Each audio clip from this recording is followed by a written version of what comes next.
See you later. Bye. Thank you. All right, Talor, Amy, are you guys ready? I'll bring you both in right now. Definitely. Hello. Hey, we have been talking a lot about innovations in technology, and we talked a little bit with Leslie about retail and bringing e-commerce to retail. We are here with you two, I think, to really hammer home that strategy. I'm just going to step out of the way, let you guys introduce yourselves and take it from here. Also, Amy, I see you got the screen share. I'll bring that in here. I'll bounce on out. Okay, well, hey everybody, what's going on? I'm Amy Weiss. I'm from Amazing at Home. We are an e-commerce global consulting firm. We help entrepreneurs around the world bring their products to market from concept all the way to launch on Amazon and beyond with my partner here, Talor Ofer. He is amazing. I'll let him introduce himself. Go ahead, Talor. Hi, everyone. Thank you, Derek, for having us. I'm so excited to be here. Yes, as Amy mentioned, like Amy is on the Amazon and e-commerce section mainly, and I've been doing retail, like physical store retail for like almost 18 years. That's my thing. And me and Amy are doing a very long road together successfully, bringing different private labels and different products and everything to the offline. Yeah.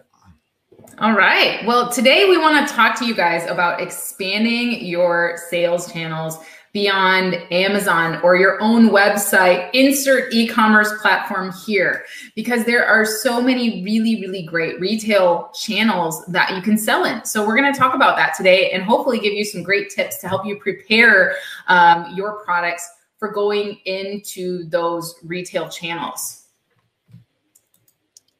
So we just kind of talked about myself and Talor.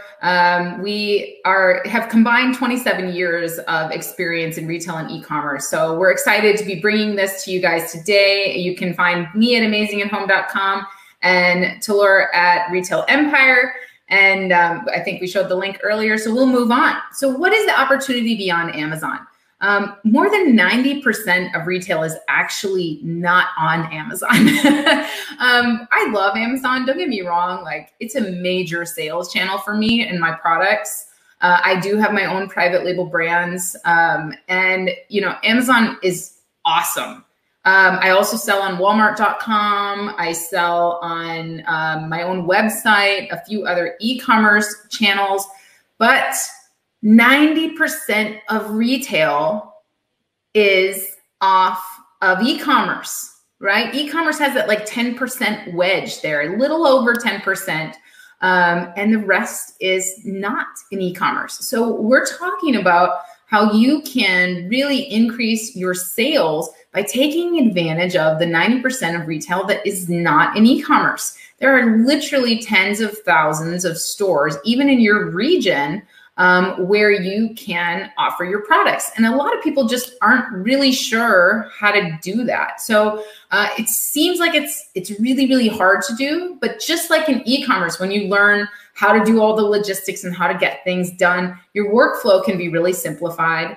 And there's some common misconceptions, and Talor actually taught me about these misconceptions. I always thought that you needed like a unique product, that you needed some kind of like, you needed like major sales or something to even talk to a buyer.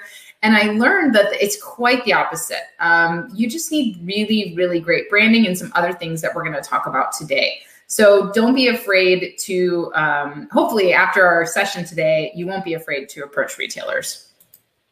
So this less than 10%, we're going to go over this slide really fast, right? There's over 131,000 small specialty retail stores in the US in 2021, 131,000. So if you can think you could even get your products into 100 stores, you think of Amazon as one store. Right. So if you can get your products into 100 other stores and you're selling those products in bulk, imagine what that could do for your overall sales revenue. So we just want to encourage you to take advantage. I mean, and even look in online platforms besides Amazon, we have some big leaders. We've got Lowe's, Macy's, Wayfair, Best Buy, Target, Home Depot, Etsy, Walmart, eBay, and you can see Amazon with over 2 billion site visits. they're the bulk of that e-commerce wedge, but there's a ton of opportunity outside of that. So I thought this little note was really interesting, that of the top 50 retailers, nearly all of them operate stores. So the top 50 online retailers, nearly all of them operate brick and mortar stores as well. So that should tell us something, right? People are still shopping in stores. They like that. So why wouldn't we put our products there? We already got the supply chain set up. Why wouldn't we do it? So let's look at what we need to do to get there. So these are the channels that we're talking about today. We're talking about specialty stores, which are like mom and pops and small chains, online retailers, which are, you know, the .coms outside of Amazon and Walmart, which have pretty easy barriers to entry. And then some other channels, such as like drop shipping, boxing companies, and flash sale type of companies. Most of those are online. Think stores like Zulily and Wayfair, all channels that you can sell your products in. But that are a little different as far as getting to know and the pricing and everything else. So great opportunities there. So the keys to success that we're going to talk about today. Number one, your setup and your branding. Number two, your pricing and your orders. Number three, how to find those contacts of those stores that you want to sell your products in. And number four, how to actually communicate with them. Because that's where we all kind of stumble, right? We're like, okay, I think I can find some buyers, but what do I say? How do I approach them? So we're going to talk about that today. So first of all, branding is so important. And Talor totally taught me and us in our retail masterclass how to take very simple products and how to really set them up so that they stand out. So they have that wow branding, right? We all think about, like, you know, even cosmetic products, the more expensive the packaging, the more you can charge for that product. The perceived value for the customer is so much higher. So we can take very simple products and make some changes in our packaging and our look and feel and our brand messaging. And we can really make an impact in retail.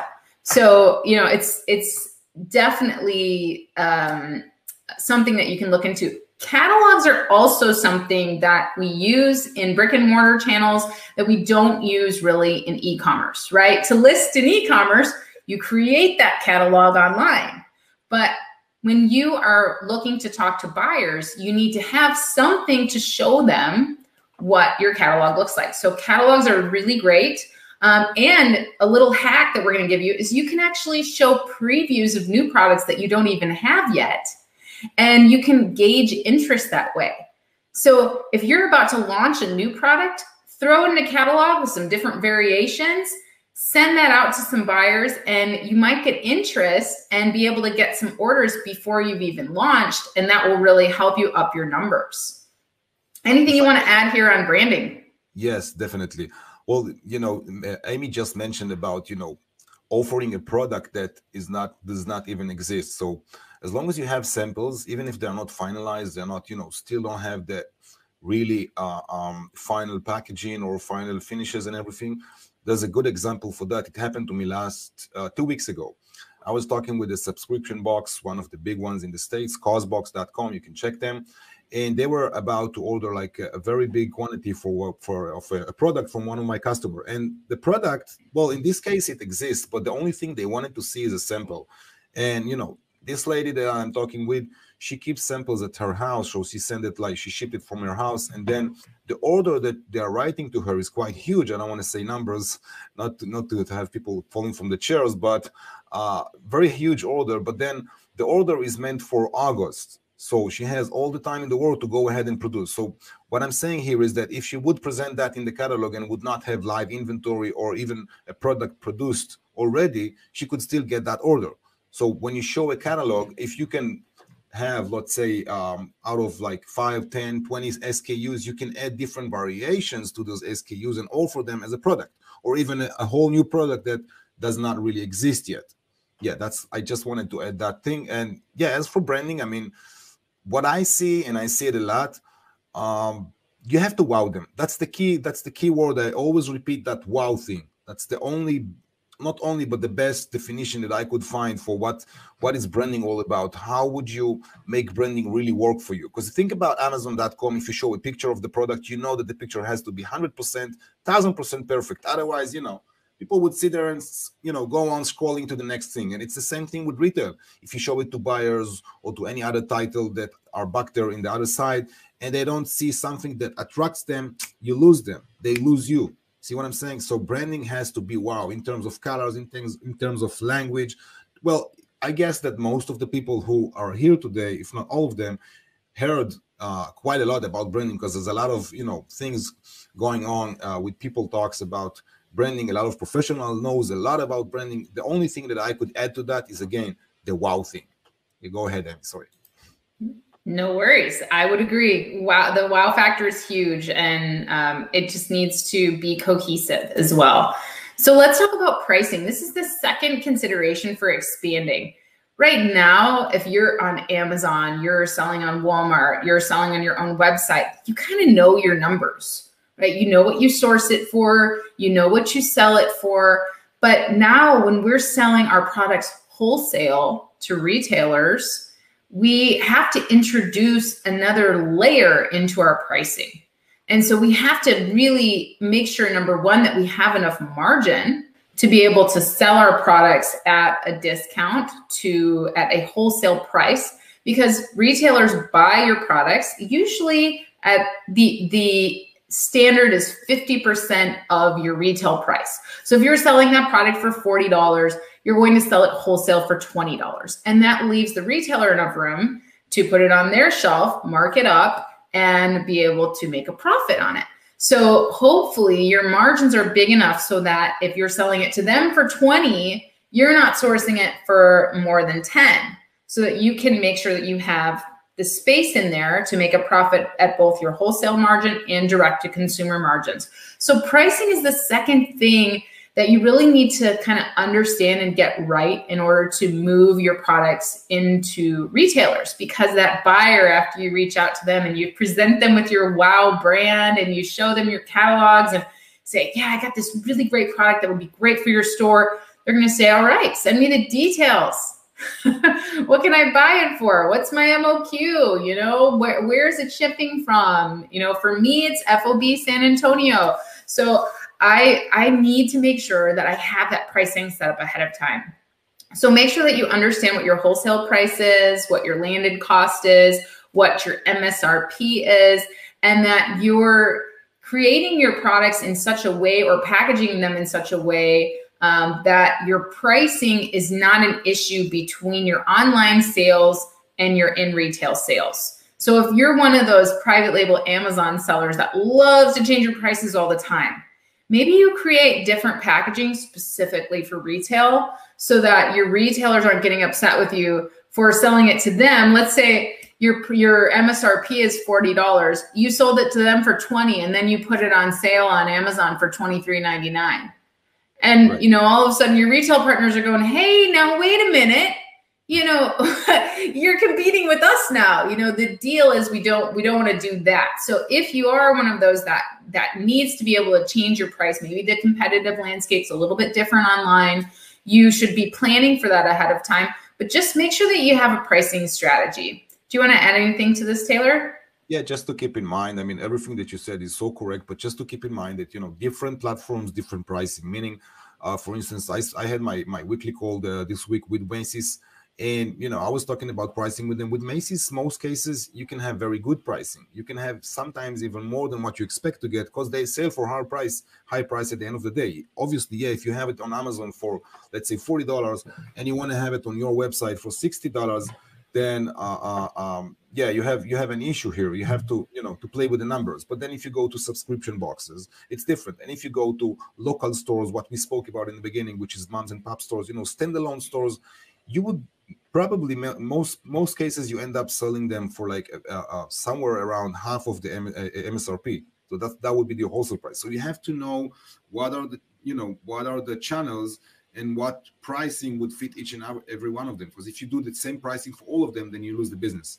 and they would, it's not about only pricing, but also about knowing the pricing terms. What is it all about? How do you play with that? What is margin? What is markup? What's the differences between them, and so forth?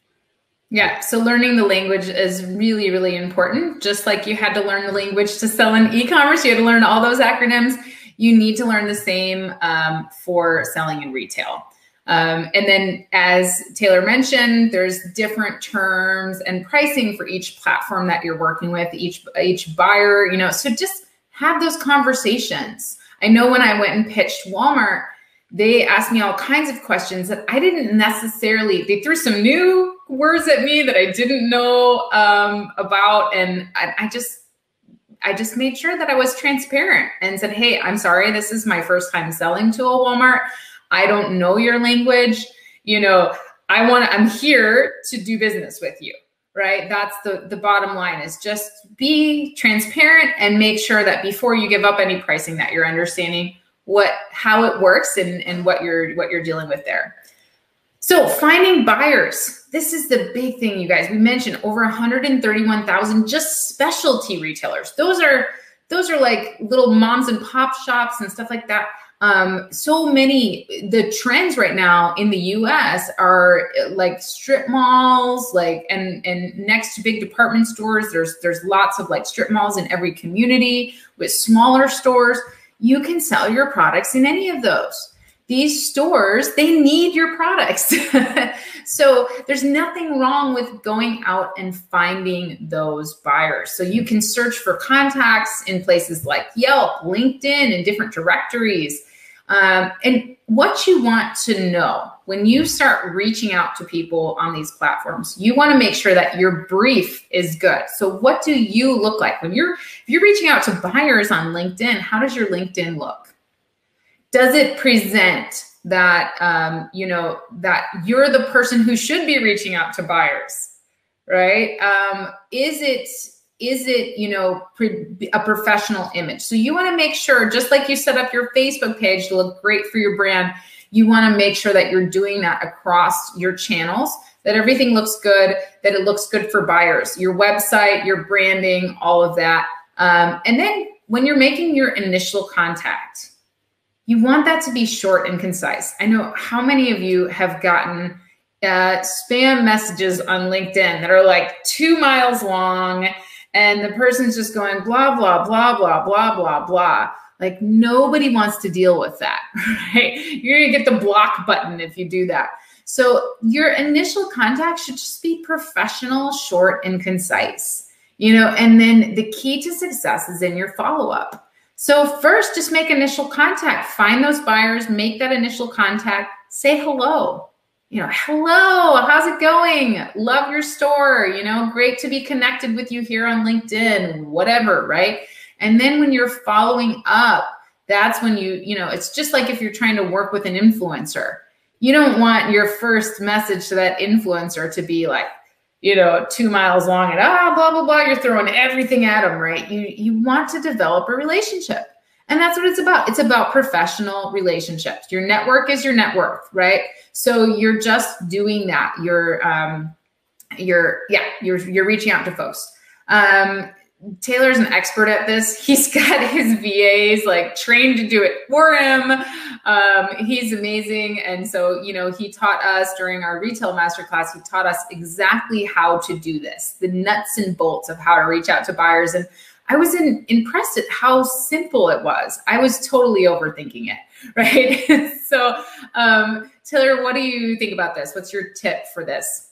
Yeah, obviously it's about being delicate and sophisticated and not just to approach people with the tons of information, like throwing it out to them and thinking that they would like start to read, long stuff, reading long texts and everything. That's the first thing to keep in mind.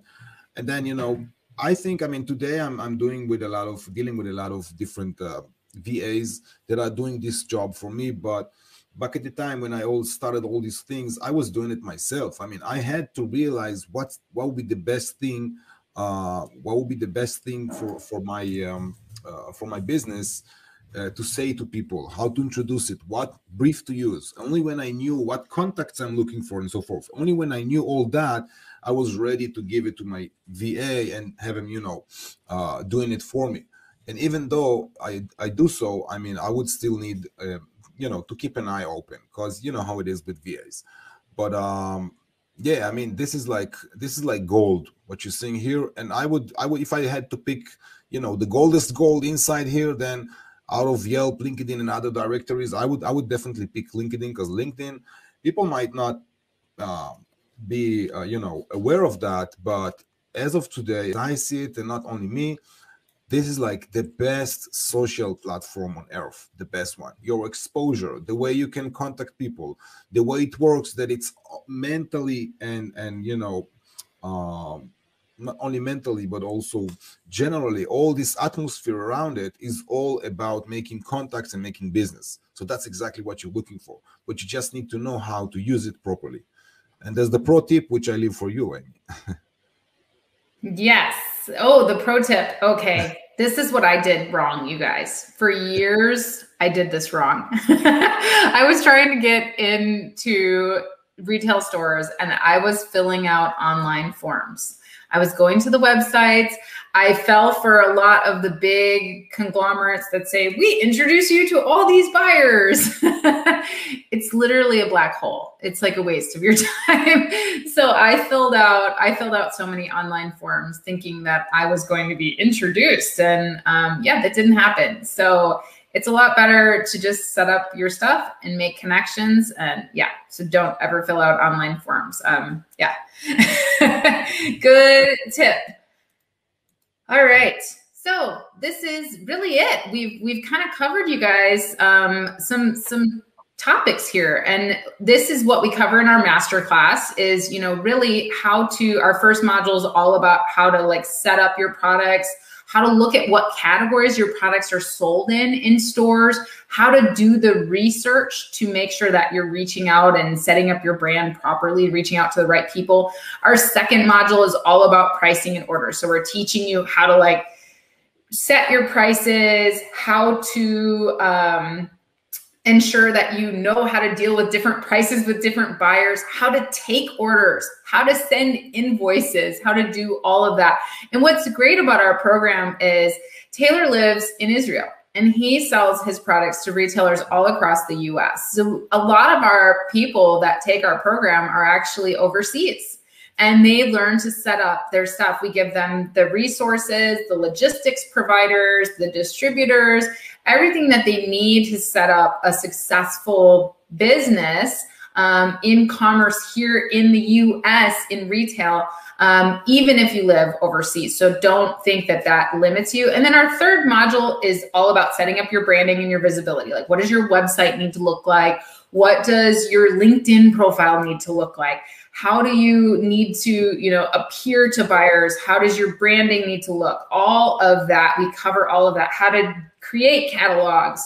We give you all of our resources so that catalogs don't have to be expensive, which is really, really a great thing. And then we go over marketing and sales and briefs. So how do you actually start reaching out? How do you present yourself? How do you do that marketing? How do you make those sales? How do you do that follow-up? We show you actual examples of us doing it so that you have the templates, you're ready to go.